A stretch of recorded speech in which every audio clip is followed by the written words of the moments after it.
C'est bon? Il faut que je clique. Voilà, je clique. Alors, bonsoir à tous.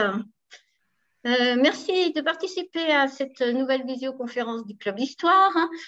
Merci à vous, Chantal Prévost, d'avoir accepté de venir présenter l'exposition Napoléon n'est plus, dont vous êtes l'une des commissaires. Exposition qui se tient au musée des Invalides, musée de l'Armée, jusqu'au 31 octobre 2021. Alors, nous associons avec grand plaisir les étudiants de l'association Sciences Po Léon et leur président qui regrette de ne pas assister à la conférence, mais qui avait d'autres impératifs ce soir et qui prie de l'excuser, ainsi que les membres de cette association présents ce soir que je salue. Alors Chantal, vous êtes spécialiste de l'histoire de Paris au Premier Empire et notamment de sa vie quotidienne. Vos travaux portent aussi sur les masques mortuaires de Napoléon et son testament. Vous avez publié plusieurs ouvrages, dont le dernier paru en 2021, qui a pour titre Mystère de Paris. Vous êtes responsable de la bibliothèque Martial Lapeyre de la Fondation Napoléon qui a accordé au Club d'Histoire le label du bicentenaire de la mort de Napoléon. La Fondation Napoléon s'est associée au Musée des Invalides pour l'exposition Napoléon n'est plus. Vous avez ainsi participé à la réalisation de cette manifestation, dont vous êtes co-commissaire et auteur du très beau catalogue que je montre, qui l'accompagne et qui est absolument remarquable. Le 5 mai 1821, à 5h49 de l'après-midi, Napoléon rendait son dernier souffle. Alors l'histoire commence. Je vous passe la parole, Chantal, pour une quarantaine de minutes. Merci beaucoup. Merci beaucoup, Claude. Donc, je suis ravie d'être parmi vous, même si c'est en très grande distanciel, parce que j'ai cru comprendre que certaines personnes étaient en Bretagne. Je suis également ravie de vous présenter cette exposition qui, comme toute exposition, nous a pris 2 ans de travail. Nous sommes 4 co-commissaires, comme l'on dit. Donc, 2 personnes du musée de l'Armée, Léa Charlicard et Émilie Robe, et 2 personnes de la Fondation Napoléon, Pierre Branda et moi-même. C'est une exposition un petit peu spéciale parce qu'elle a été faite dans des conditions, bien entendu, tout à fait spéciales à cause de la pandémie, ce qui a causé beaucoup de difficultés à un certain moment. Vous verrez au cours de ce petit exposé, je vous mettrai par exemple en note le fait que certaines pièces viennent tout juste d'arriver. Ce sont des pièces qui viennent d'arriver d'Angleterre. Donc vous voyez, l'exposition est ouverte depuis un certain temps et les pièces, malheureusement, ont mis quelques temps avant d'arriver. Et puis, je voudrais également vous donner envie d'aller voir cette exposition qui souffre d'un déficit de communication parce que elle est en quelque sorte coincée entre la grande exposition de la Villette qui raconte la vie entière de Napoléon et une exposition d'art contemporain aux Invalides. Donc moi, là, ce soir, je vais essayer de vous exposer un petit peu le déroulé de cette exposition, le déroulé de l'histoire en à peu près 20-25 objets sélectionnés parmi les 200 qui sont exposés, en tâchant aussi d'être le plus vivant possible. Alors pour moi, c'est une première, et j'espère une dernière, de faire une conférence en distanciel, donc je vous demanderai d'être un petit peu indulgent. Alors, pour préparer cette exposition, nous nous sommes posé 4 grandes questions que l'on peut résumer ainsi. Comment Napoléon est-il mort? Donc là, on est dans la fin physique, dans la fin humaine. Également, le destin des tombes de Napoléon, puisqu'il a la chance, peut-être, en tout cas la particularité de posséder 2 tombes, comme vous le savez. Une tombe qui, à l'heure actuelle, est vide à Sainte-Hélène et une tombe assez monumentale aux Invalides. Nous nous sommes demandé également quel était l'écho et la répercussion de cette mort et au final, pourquoi est-ce que 2 siècles après, eh bien, on continue d'en parler. Et c'est un des souverains qui a certainement le plus marqué l'histoire de France. Par exemple, la mort de Louis XIV a certes fait l'objet d'une exposition à Versailles, mais n'a pas eu tout presque l'abattage médiatique qu'a eu la mort de Napoléon le 5 mai. Alors, vous voyez sur la première fiche la date de fin de l'exposition qui était la date prévue au départ, le 19 septembre, et qui a été repoussée au 30 octobre. Rentrons un tout petit peu dans l'exposition. Je voudrais juste, par cette photographie, vous montrer un petit peu l'ambiance de l'exposition, mais ne soyez pas effrayés, puisque si cette pièce a l'air un petit peu sombre, nous avons choisi également, avec le scénographe, de réaliser des murs de plus en plus clairs au fur et à mesure que l'on arrive sur notre époque. Alors ça, c'est également pour vous donner envie de venir voir l'exposition, puisque c'est certainement la pièce phare qui est celle consacrée au Testament. Alors, il se trouve que je vais revenir bien entendu sur ce document, puisque c'est un petit peu un de mes sujets de prédilection. Alors, commençons par la toute première salle. Je vais suivre tout à fait le déroulé classique de l'exposition, que nous avons intitulée « Napoléon pour l'éternité, immortalité, transfiguration, apothéose » et qui correspond à une salle que je vous invite à ne pas manquer, qui est au rez-de-chaussée des Invalides, qui est une salle qui conserve les très grands tableaux de très grande dimension et également une œuvre monumentale. Alors, c'est pour vous, Claude, tout à fait spécialement, parce que je crois que vous la connaissez très bien.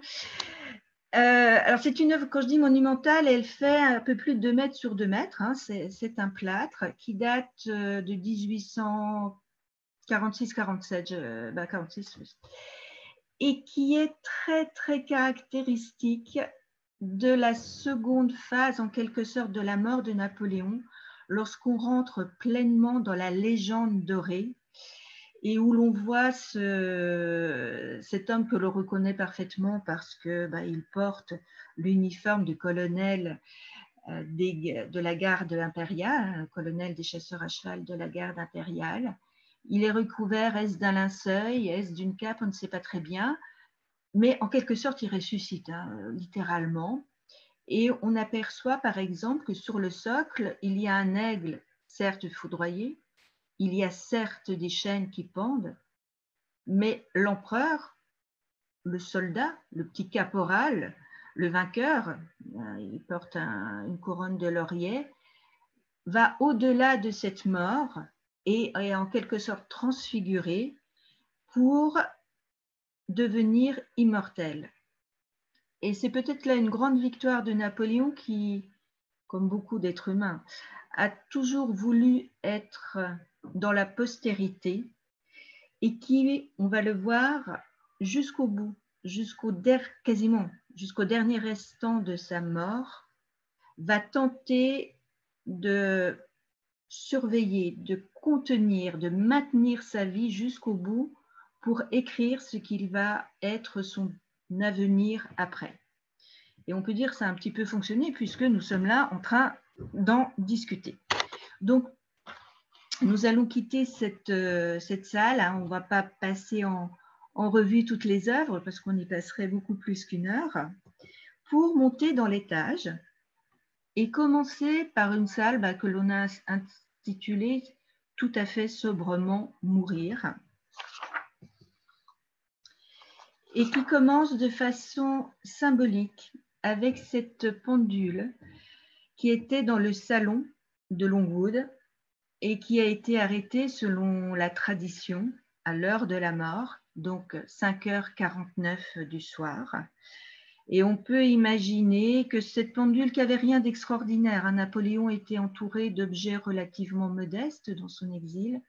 On peut tout à fait penser, alors ça c'est le côté un petit peu sentimental des objets, que les aiguilles n'ont pas été bougées depuis. Lorsque Napoléon meurt, il meurt entouré des compagnons exilés à Sainte-Hélène.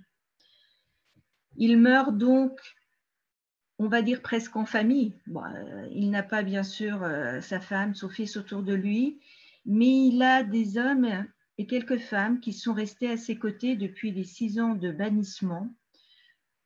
Alors, je ne sais pas si vous voyez la flèche lorsque je bouge la souris. Oui, très bien. Donc, on ne va pas passer en revue les personnages qui sont sur ce tableau de 1828 et qui est un tableau extrêmement important puisque toutes ces personnes ont été présentées au peintre, excusez-moi, qui donc en a fait le portrait fidèle. Donc, en quelque sorte, lorsqu'on rentre dans ce tableau, alors on est quelques heures après la mort de Napoléon et nous sommes en présence de ceux qui ont veillé sur son agonie. Napoléon est mort de manière assez douloureuse et qui vont aller jusqu'au bout, jusqu'à l'enterrement, avant de pouvoir repartir en Europe. Je ne vous en indiquerai que quelques-uns que nous allons rencontrer par la suite. Le grand maréchal du palais, le général Bertrand. Alors là, je ne sais pas si vous pouvez me voir, parce que il y a Montholon qui est ici, qui est un général également, Marchand, valet de chambre, qui seront les 3 exécuteurs testamentaires du testament. Différents serviteurs, les enfants du général Bertrand. Et pour l'anecdote, vous avez cette personne de dos qui est l'abbé Vignali, qui a refusé de revenir depuis sa Corse natale pour poser pour le peintre et qui de ce fait est de dos. Et c'est un des rares exilés de Sainte-Hélène dont nous ne connaissons absolument pas le visage. Donc Napoléon est décédé, mort, et tout de suite vont se poser différentes questions sur son visage et sur son corps. Et c'est un petit peu une espèce de petite bulle dans l'exposition, puisqu'il y a toujours, alors on va parler de complot, hein, maintenant on sait assez bien ce qu'il y a derrière ce terme, mais des rumeurs et énormément d'histoires qui vont tout de suite se forger sur la mort de cet homme, qui n'est pas comme tous les autres parce que les légendes vont immédiatement naître. Par exemple, sur ce corps. Et vous savez qu'il y a quelque chose qui est assez proche avec Napoléon. Lorsqu'on travaille sur la mort, très très vite, on ne peut s'empêcher de penser à des faits quasi religieux avec énormément de reliques. Il n'y a pas d'autre mot à utiliser.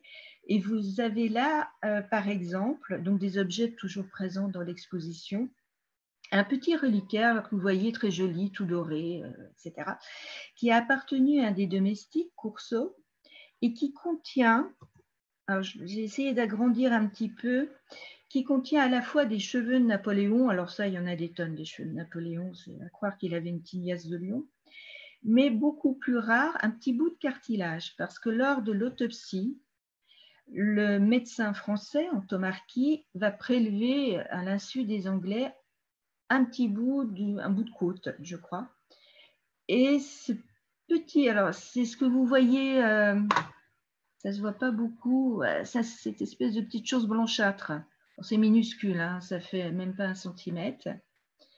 Et qui va être conservé un peu, on connaît tous les bouts d'os de tel saint ou de sainte. Et Napoléon va immédiatement suivre ce cheminement, ou tout du moins, on va lui faire suivre ce cheminement. toujours dans cette pièce consacrée au corps, je m'arrêterai un tout petit peu sur les masques mortuaires. Alors, il se trouve que c'est un de mes sujets de prédilection, donc je vais essayer d'être très synthétique et très rapide.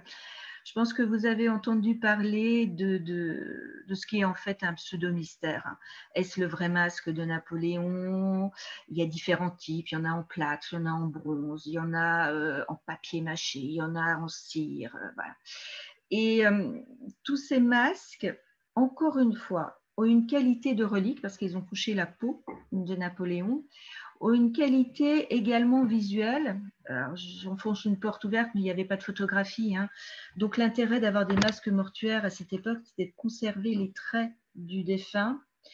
Et ce qui a étonné, et ce qui peut paraître un peu étonnant, c'est ce masque de Napoléon avec des traits de Bonaparte. Hein, plus que de Napoléon, on voit un visage fin, presque émacié, presque romain, il y a quelque chose d'antique, et qui en fait s'explique assez bien, parce que j'ai posé la question un jour à un thanatopracteur qui m'a expliqué que lorsqu'on faisait des masques, on est obligé de presser très fort, hein, bien sûr, sur la peau, ce qui fait que c'est toute l'ossature qui ressort. Et nous avons donc là une vision de Napoléon relativement jeune. On est vraiment au plus près de son ossature et presque de sa jeunesse. Alors, pour faire très court sur les mystères de ce masque qui vont encore courir pendant très longtemps, on sait qu'un masque en plâtre a été fait très difficilement à Sainte-Hélène. On ignore la destination de l'original et on possède quelques copies, comme celle que vous voyez ici, qui provient a priori de la famille Bertrand. Et en 1834, le docteur Antomarchi, donc celui qui avait procédé déjà à l'autopsie, qui avait aidé un médecin anglais à faire le masque, à court d'argent, va lancer une souscription. Ce qui fait que cet artefact qui aurait dû rester familial, intime, va être diffusé à des centaines, voire à des milliers d'exemplaires, va attirer et attiser beaucoup de convoitises. Et petit à petit, comment est-ce qu'on dirait, pourrais-je dire, certains opportunistes, parce qu'il y avait de l'argent à se faire aussi, vont imaginer des masques avec un Napoléon un peu plus gros, tel qu'on l'a connu à la fin de sa vie. Vous pouvez imaginer des masques avec des poils à l'intérieur, parce que ça fait un peu plus original, etc. Donc, toute cette affaire va prendre une ampleur assez énorme, et nous avons essayé dans cette exposition d'y voir clair, et lancé une analyse avec le laboratoire du Louvre, donc analyse du plâtre, analyse de la structure des masques. Je vous invite à regarder si et quand vous visiterez l'exposition les bornes interactives à ce sujet, parce que je peux malheureusement pas trop m'étendre là-dessus. Et nous attendons, alors, à cause du Covid, nous attendons toujours les résultats des comparaisons de plâtre, puisqu'on peut comparer le plâtre de Sainte-Hélène au plâtre utilisé pour les masques. Et nous devrions savoir un peu plus sur la hiérarchie des masques et si au milieu, il y en a une vingtaine à peu près qui tiennent la corde, si je peux exprimer ça ainsi, s'il y a au milieu de ces 25 masques l'original. Donc tout ça va arriver très bientôt. Malheureusement, le Covid avait un petit peu freiné l'analyse. Mais vous verrez qu'il y a toute une installation autour de ces masques où vous voyez au milieu, par exemple, un masque en bronze avec une magnifique couronne de laurier. À côté, un masque en plâtre qui repose sur un coussin. Et ces masques expliquent aussi une forme de fascination pour cette mort, puisque c'est certainement un des masques mortuaires les plus répandus en Europe et je pense dans le monde. Alors, on a perdu, nous, l'habitude d'avoir des masques mortuaires. Mais au 19e siècle, c'était quasiment une pièce de décoration. Alors, continuons un petit peu le cheminement. Après la mort, c'est l'adieu. Donc, l'adieu qui va se passer tout d'abord à Longwood. Et nous présentons dans l'exposition un des lits de campagne présent à Longwood, donc celui dans lequel est mort Napoléon avec son fameux uniforme et un de ses fameux chapeaux que vous connaissez tous.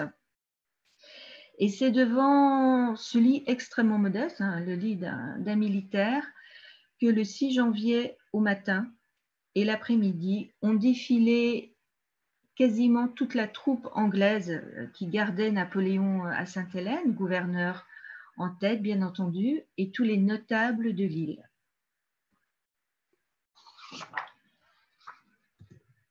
Je voudrais maintenant, toujours dans cette salle, vous montrer alors une pièce que moi j'aime beaucoup, qui montre à quel point Napoléon a voulu jusqu'au dernier moment de sa vie contrôler totalement les faits et actes relatifs à sa vie et à sa mort, puisqu'il s'agit ici, alors je crois que c'est la toute première fois que ce document est montré, il vient des Archives nationales, le brouillon que l'empereur a dicté à Montholon, qui est en fait son faire-part de décès. Ni plus ni moins.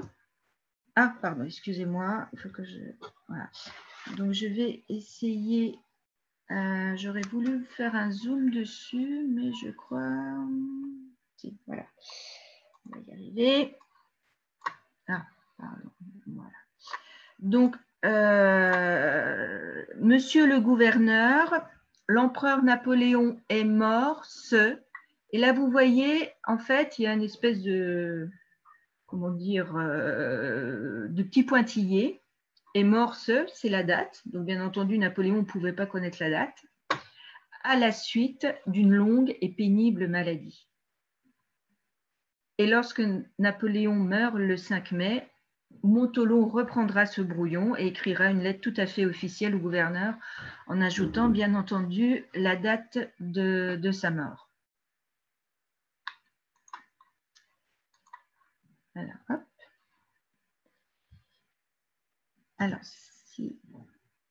Alors, continuons l'histoire. Et l'histoire est un gros morceau. C'est sur le testament de Napoléon. Donc, je vous ai montré la salle un petit peu phare de cette exposition, puisqu'effectivement, là encore, pour la première fois, les Archives nationales nous ont prêté la totalité du testament de Napoléon, qui est conservé d'habitude dans l'armoire de fer, puisque c'est un des documents les plus emblématiques du patrimoine et de l'histoire de France. Alors là encore, je vais essayer d'être bref parce que c'est une de mes grandes spécialités, donc je peux durer des heures. Donc, je ne voudrais pas vous lasser. Mais pour résumer, le testament de Napoléon, c'est une vingtaine de pièces. C'est un testament principal, 7 codicilles, parce que jusqu'au moment où il va vraiment commencer à rentrer en agonie, c'est-à-dire le 29 avril, quelques jours avant sa mort, il ne va avoir de cesse de compléter les dispositions qu'il a prises. Il va avoir également des inventaires, il va avoir des lettres aux banquiers. Donc tout ça forme un ensemble d'à peu près une quarantaine de pages. Et suivant la législation française, puisqu'il n'y avait pas de notaire forcément à Sainte-Hélène, Napoléon a dû écrire totalement de sa main son testament. Et c'est quelque chose d'émouvant pour certains, d'étonnant en tout cas de voir cet homme qui vraiment était fourragé par les douleurs d'entrailles. Napoléon est mort soit d'un cancer de l'estomac, soit d'un problème d'estomac. On ne sait pas très bien si c'était cancéreux, mais est mort tout à fait douloureusement. Et malgré ça, il s'est attelé à la tâche et il a essayé d'écrire le plus lisiblement possible. Alors lui qui écrivait déjà très très mal, ça a dû être un petit peu compliqué. Et vous voyez ici cette première page. Alors vous aurez tout loisir de regarder dans l'exposition. Je peux essayer de vous la montrer un tout petit peu plus avant. Bon, vous voyez que c'est écrit relativement lisiblement pour lui. Grosso modo, Napoléon, dans son testament, lègue 76 legs financiers individuels, des legs collectifs et les quelques objets, il n'en avait pas énormément, les quelques objets autour de lui et quelques autres conservés à Paris. Si nous continuons, vous voyez ici une des enveloppes du testament principal. Toutes les pièces ont été scellées, puisqu'il ne fallait pas que les Anglais puissent le lire. Et puis, au fur et à mesure, ça va passer tout d'abord en Angleterre et puis en France. Ce testament va connaître une destinée absolument incroyable, puisqu'il va avoir 2 successions successives, si je puis dire, ce qui est tout à fait inhabituel. Il va durer, ces 2 successions vont durer 40 ans.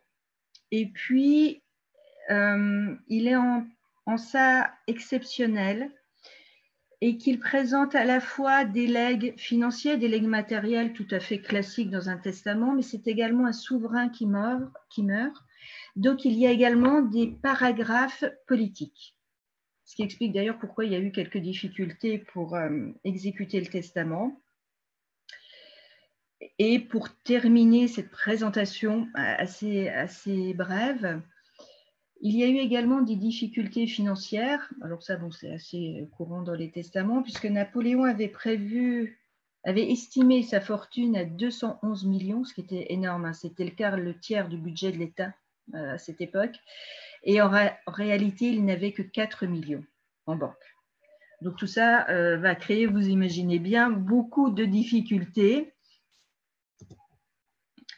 Mais bon, les choses vont un peu se passer finalement, être terminées sous le Second Empire. Tout ça est expliqué dans l'exposition. Il y a en particulier une borne interactive qui revient tranquillement et tout à fait en détail là-dessus. Je voudrais juste attirer votre attention sur ce codicille qui est dit 9e, c'est pour ça qu'il est entre crochets, et qui est montré alors pour la toute première fois au public. Moi, je ne l'avais jamais vu, hein, vraiment jamais vu jusqu'à présent, et qui est les toutes dernières volontés de Napoléon, prises la nuit du 29 au 30 avril 1821. On connaît même l'heure, 11h30 du soir. Il faisait nuit. Napoléon a été éveillé par son valet Marchand, et dans une ultime tentative pour remettre ses affaires en ordre avant de mourir, il va lui dicter des souhaits sur ses terrains de Corse, alors qu'il ne possède plus depuis 1805, mais l'agonie commençant, les idées sont moins claires. Et Marchand va se saisir de ce qu'il a sous la main, c'est-à-dire une carte de jeu. Et à cette époque, les cartes de jeu étaient blanches au dos, un crayon de papier, et il va écrire extrêmement rapidement. Alors, vous voyez très peu ici, c'est très faible, hein, tout ça est en crayon de bois. Les dernières volontés de Napoléon, et c'est écrit tellement rapidement que Marchand va reprendre ses volontés en plus clair sur le pourtour. Mais bien entendu, cette carte n'étant pas écrite par Napoléon ne va jamais être considérée comme légale, et Marchand va conserver pieusement, précieusement, ce dernier legs, en quelque sorte, de l'empereur. Nous avons tenté également de réunir autour de son testament les quelques objets qu'il a pu léguer et qui sont à l'heure actuelle encore accessibles. On peut en pister comme ça à peu près une trentaine, en particulier des boîtes, car Napoléon, comme tout souverain de cette époque, possédait beaucoup de bonbonnières, de tabatières. Alors je dis ça avec un petit peu d'humour dans la voix, mais c'était de véritables œuvres d'orfèvrerie, comme celles que vous voyez sur l'écran en or. Il en avait à Sainte-Hélène une cinquantaine qui étaient destinés, comme la plupart de ces objets, à son fils, le roi de Rome, devenu duc de Reichstadt, à la cour de Vienne. Mais malheureusement, la cour de Vienne ne va jamais accepter que le fils de Napoléon touche ce petit bout d'héritage matériel. Et lorsque le duc mourra en 1832, les affaires seront divisées entre les 6 survivants de la famille Bonaparte. Et de succession en succession, certaines pièces comme celle-ci vont intégrer les collections nationales. Donc, je vous montre une nouvelle fois la table avec les différentes pièces du testament. Et vous voyez tout autour des objets, comme par exemple les livres, là encore destinés à son fils qui ne vont jamais lui parvenir et qui, à l'heure actuelle, sont dispersés dans des collections plutôt privées que publiques, un petit peu d'argenterie et puis une partie de ses armes, dont la fameuse épée d'Austerlitz, qui est conservée au musée de l'armée depuis 1840, donnée par le général Bertrand. Alors, voici découvert en argenterie. Alors ça, c'est quasiment le seul legs que sa famille, donc ses frères et sœurs, vont obtenir. Alors ça paraît un petit peu avare, un petit peu réduit, hein, ça paraît pas terrible, mais ce sont quand même des objets chargés d'affectifs. Et il faut dire que sa famille avait quand même largement reçu de l'argent de leur vivant et du règne de leurs frères. Alors, je m'arrêterai juste encore une fois sur une tabatière. Je suis un peu désolée, je vois que la photographie est un petit peu floue. C'est une tabatière, alors celle-ci tout à fait spéciale. Alors, d'une part, parce qu'elle vient tout juste d'arriver d'Angleterre il y a une semaine. Donc voilà, elle vient enfin d'être mise en place, parce que c'était certainement la plus belle de la collection de Napoléon. C'est la première fois qu'elle est exposée en France, puisqu'elle appartient maintenant au British Museum. Napoléon l'avait reçue du pape Pie VII et il va choisir à Sainte-Hélène de la léguer à la seule femme du testament, à part sa mère et ses sœurs, mais qui est une Anglaise, qui plus est, qui est Lady Holland, qui était en quelque sorte l'égérie de l'opposition au gouvernement qui avait exilé Napoléon. Et cette femme avait beaucoup d'admiration pour Napoléon et va envoyer au courant de l'exil beaucoup de livres, en quelque sorte de tableaux, de cadeaux pour un petit peu rendre l'exil moins pénible. Et l'empereur va choisir de la remercier avec, en arrière-fond quand même une petite idée politique, une petite pique politique contre cette fameuse oligarchie anglaise qui, selon les termes du testament, l'avait assassinée. Alors, lorsque Napoléon a écrit à cette phrase, il pensait en fait à un assassinat par mort lente, par ennui, par isolement, par bannissement. Et jamais il n'aurait pensé que cette phrase allait être la source d'un énième complot sur sa mort, parce qu'on a tous entendu parler de l'arsenic versé à petite dose, voilà, dans le verre ou dans la nourriture de Napoléon. Alors là, je ne me suis pas trop étendue, mais encore une fois, vous verrez dans l'exposition, il y a une borne et il y a une enquête un peu scientifique, mais très scientifique, qui a été menée sur ce sujet, même si malheureusement, nous aurions dû aller à Sainte-Hélène et là, le Covid nous a empêchés d'y aller. Mais cette enquête est menée pour savoir la vérité ou pas sur cet arsenic. Et alors, je vous dévoile un petit peu, mais vous ne serez pas surpris un petit peu le résultat. Non, Napoléon n'a pas été empoisonné par arsenic et comme je vous l'ai dit, il est mort d'une maladie de l'estomac. Mais ce legs, pour en revenir à cette boîte, est tout à fait à l'image du testament de Napoléon, puisqu'il allie à la fois le legs matériel classique et la petite pique politique. Pour terminer sur le testament, il y avait un legs collectif qui n'a été effectif que sous le Second Empire, vous allez comprendre pourquoi, puisqu'il s'agit de donner de l'argent à tous les soldats et à tous les officiers qui ont été sous les drapeaux de la France, donc français et étrangers, de 1792 à 1815. Autant vous dire que c'était tout à fait impossible à faire en 1821. 100 millions étaient prévus à ce moment-là par Napoléon, puisqu'il estimait avoir fait des économies sur sa liste civile, et il fallait demander les 100 millions à Louis XVIII qui les avait reversés dans le Trésor national. Et là encore, c'est une petite pique contre les Bourbons, puisque bien entendu, il était hors de question de débourser 100 millions pour honorer ce legs.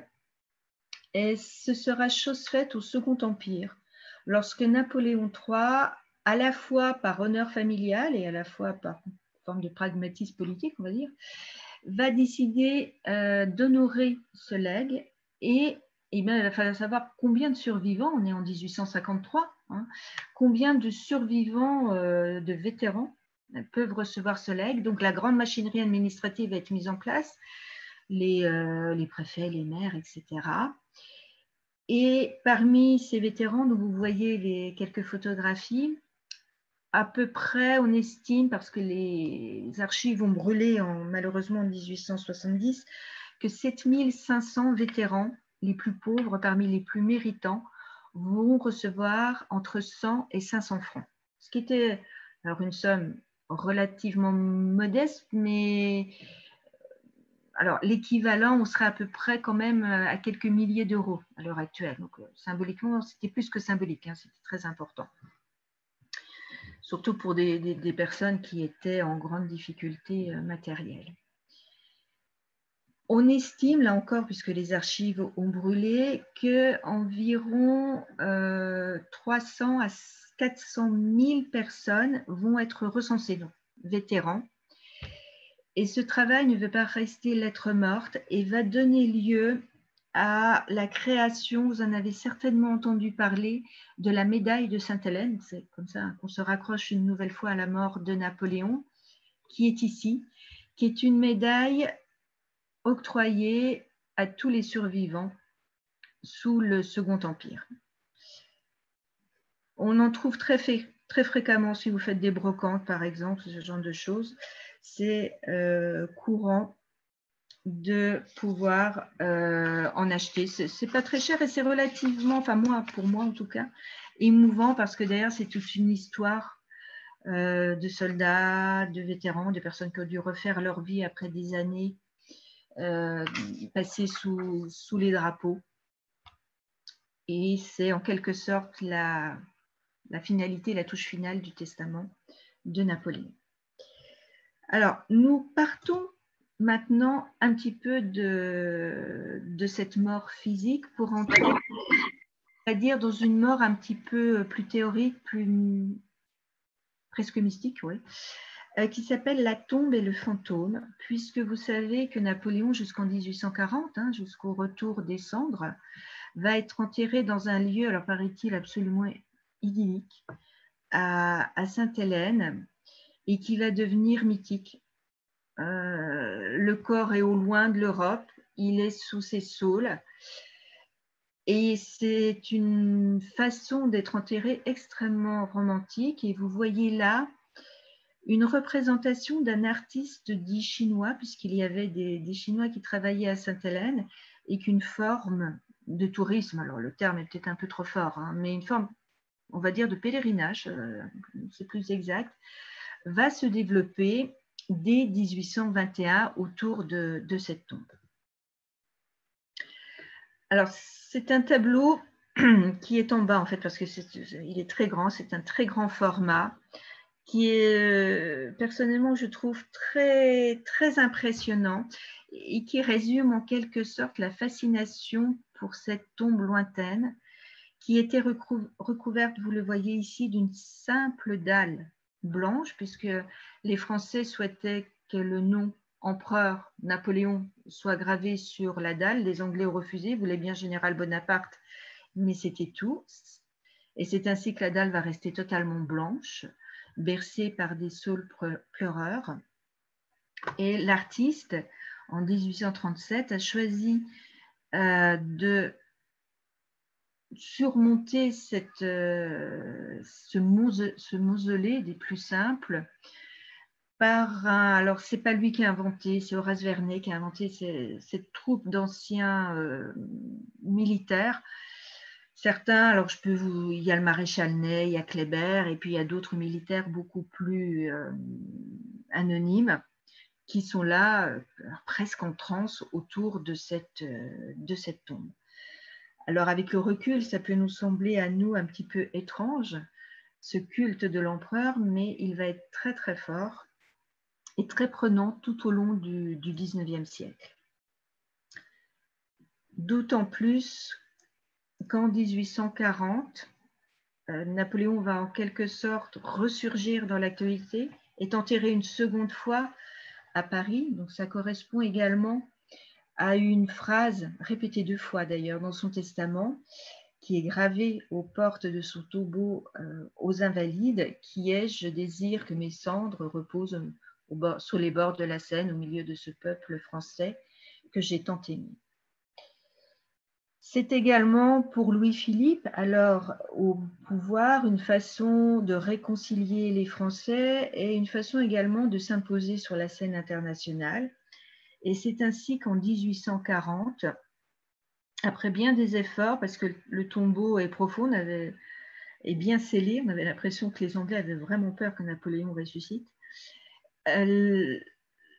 le cercueil, enfin les cercueils, hein, puisqu'il y a 3 ou 4 cercueils, je ne me souviens plus très bien à ce moment-là, qui vont être remontés. Et vous avez là une petite esquisse qui a été dessinée presque sur le vif. La scène se passe en réalité de nuit. Vous voyez là, alors on devine hein, les officiers. Il y a les officiers anglais, les officiers français. C'est ainsi que 19 ans après, le général Montholon, enfin non pas Montholon, excusez-moi, Montholon n'y était pas, Bertrand, Gourgaud, Saint-Denis, Marchand, ces hommes qui pour certains étaient relativement âgés, vont faire le voyage de nouveau à Sainte-Hélène pour veiller jusqu'au bout sur le corps de l'empereur. Donc là, c'est la scène où l'on voit, alors, ils sont donc là tous en train de regarder, on voit que c'est la nuit, hein, une lanterne, et puis bon, pour le moment, il n'y en a qu'un qui travaille, mais bon, on peut espérer pour lui qu'il sera un petit peu aidé par la suite. Et puis, ce sera alors, dans la mort de Napoléon, autour de ce thème, un des grands épisodes, qui est bien entendu le retour des cendres, le 15 décembre 1840, par un froid de gueux. C'était absolument terrible. Et pourtant, il va y avoir une foule, on estime, depuis le débarquement du cercueil à Cherbourg jusqu'à Paris, à peu près 2 à 3 millions de personnes vont suivre le cortège, donc le long de la Seine et puis après à Paris, ce qui était absolument phénoménal à l'époque. Et donc le corps va être transmis presque jusqu'aux Invalides dans un immense char, alors qu'on peut trouver un petit peu, comment je peux dire, comme de meringue, un petit peu lourd pour nous, mais qui était extrêmement impressionnant, tiré par 16 chevaux et entouré là encore de Bertrand, Marchand, et ce qui va beaucoup émouvoir la foule, je vais vous les montrer, ce sont les vétérans, encore une fois, donc ces fameux futurs médaillés de Sainte-Hélène qui vont participer à la marche. Je vais essayer de vous montrer, vous le verrez mieux dans l'exposition, un très long panorama qui montre tout le cortège. Donc, nous partons de l'Arc de Triomphe, la Concorde. Donc, voilà la foule massée le long des quais, le long des ponts. La Madeleine avec les premiers régiments qui suivent le cortège. Et je voulais arriver un petit peu ici, voilà, avec ces vétérans qui vont, alors un petit peu comme le 14 juillet, vous savez, ceux qui sont les plus applaudis sur les sapeurs-pompiers et la Légion, et bien là, ce sont ces anciens soldats, dont vous voyez certains là, portés par ses camarades, beaucoup d'unijambistes, un ancien mamelouk, et puis là, bien sûr, à Saint-Peur. On retrouve le char qui rentre pour la postérité aux Invalides. Alors, pourquoi les Invalides? Il y a eu différents projets, je vais y revenir. ça, c'est également un objet qui m'amuse beaucoup, qui m'intrigue beaucoup et qui correspond complètement à l'esprit 19e, qui n'est plus vraiment le nôtre, faut le dire, mais où vous voyez une forme de fascination.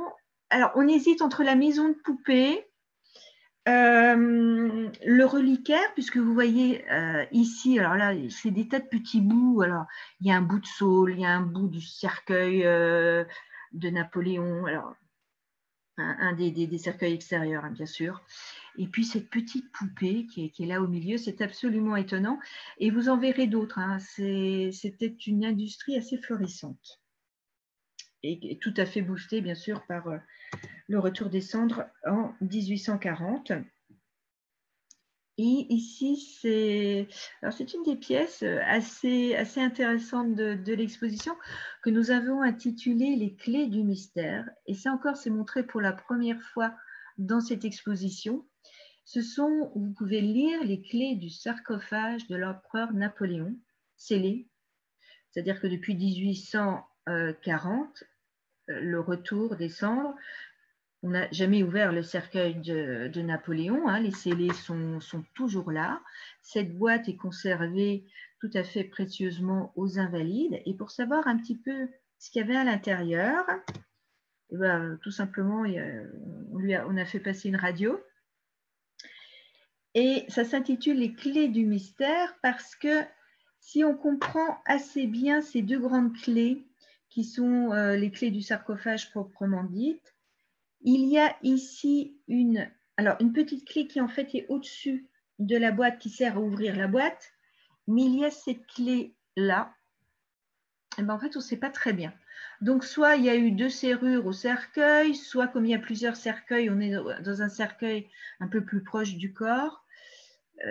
Pour le moment, on ne sait pas très bien. Je pense que le mystère va perdurer longtemps puisqu'il n'est absolument pas question d'ouvrir le cercueil de Napoléon.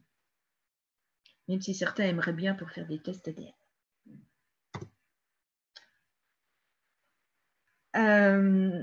Alors, nous terminons. Je pense que je suis à peu près dans les temps ou pas? Ça va à peu près? C'est parfait. Si on termine, c'est parfait. Bon, parfait. Donc, nous terminons par les visiteurs du tombeau. Donc, j'espère bientôt les personnes qui suivent cette conférence. Pour s'attarder uniquement sur un des tableaux, alors qui, moi, est un de mes préférés de cette exposition, qui est assez grand et qui montre la visite en 1855, lors de l'exposition universelle, de la reine Victoria, donc encore jeune, hein, on a toujours l'habitude de voir la reine Victoria dans ses habits de deuil plutôt âgée, et qui, en compagnie de Napoléon III, a passé une demi-heure. Alors, aux Invalides, à l'époque, le tombeau, le cercueil n'était pas encore descendu dans la crypte. Hein. Les travaux vont durer un certain temps. Et nous voyons donc la petite fille du roi, qui a été un des pires ennemis de Napoléon, en compagnie de son neveu, se recueillir sur son tombeau, et ça va être une des premières étapes de la réconciliation franco-anglaise. Et je trouve cela plutôt intéressant, tant au niveau politique qu'au niveau historique, qu'au-delà des guerres, on puisse se réconcilier, et là en présence de ce tombeau. Et je vous inviterai, alors ça c'est une petite précision parce que je n'avais pas les photographies, mais vous verrez que tout à la fin de l'exposition, il y a presque une petite surprise. Nous avons demandé à un groupe d'artistes contemporains, un collectif qui s'appelle La Méduse, de réaliser une installation que je trouve très très sympa, vraiment, vraiment bien faite. Après avoir visité toute cette exposition, après avoir vu tous ces tableaux, toutes ces gravures en lien avec la mort de Napoléon, essayer de travailler sur ce que le nom, sur ce que cette événement crée en nous. Et vous verrez, en sortant, il y a un mur d'images qui s'illumine et qui, en quelque sorte, fait le point sur l'imaginaire napoléonien, puisque l'on sait que dès qu'on prononce ce nom, que l'on aime le personnage, l'empereur, le général, que l'on trouve qu'il était un ogre ou je ne sais quoi, etc. Toujours est-il que c'est quelqu'un qui ne laisse personne indifférent. Et cette dernière sortie de l'exposition permet en quelque sorte de faire le point, de faire la transition entre le passé et le présent. Voilà, je vous remercie pour votre attention. J'espère ne pas avoir été trop assommante. Le sujet parfois peut rebuter, hein, bien sûr. Et puis, j'attends vos questions.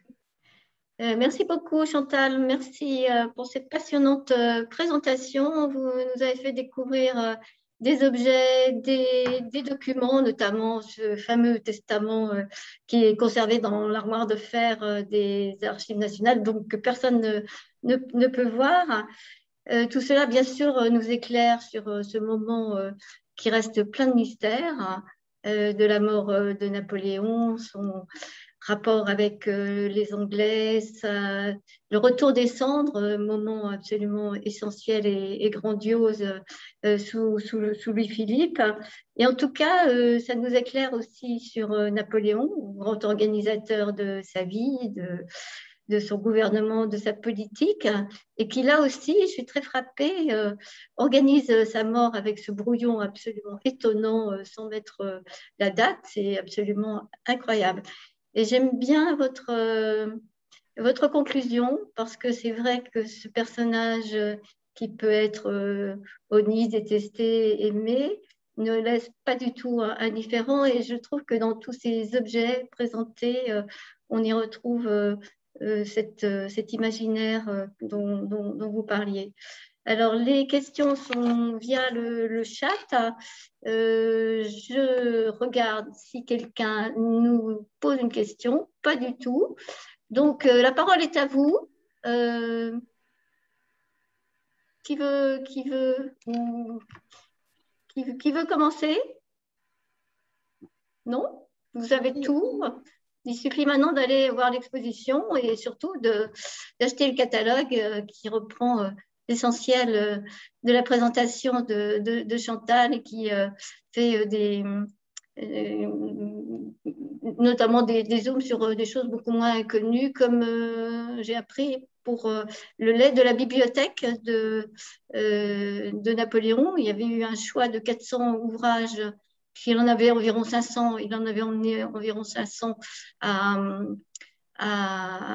Sainte-Hélène et il voulait en léguer environ 400 à son fils. Et finalement, comme vous l'avez très bien dit, pour les tabatières, les Autrichiens n'ont absolument pas voulu que ce don soit donné à son fils.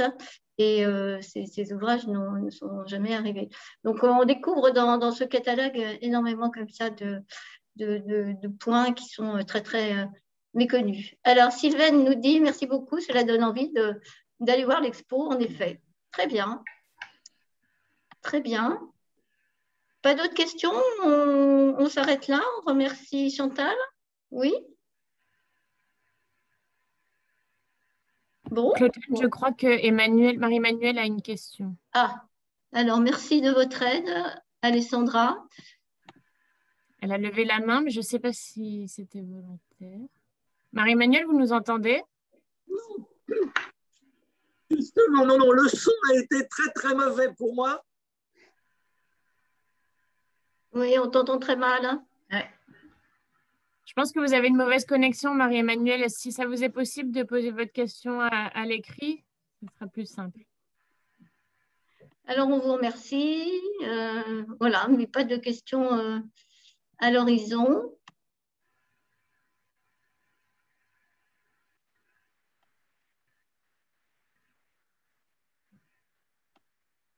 Non, donc merci beaucoup.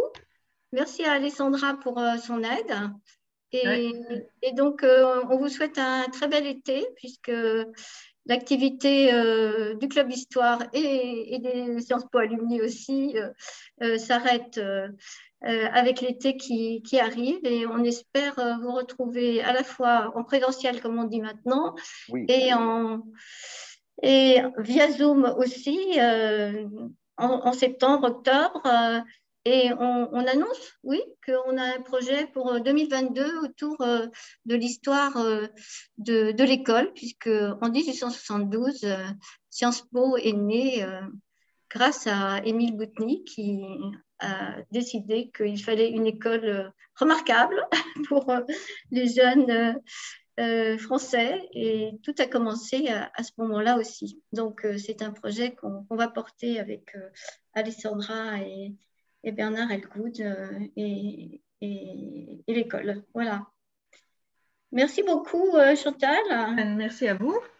Un bel été aussi. Et Merci. on va mettre les Merci. messages, effectivement.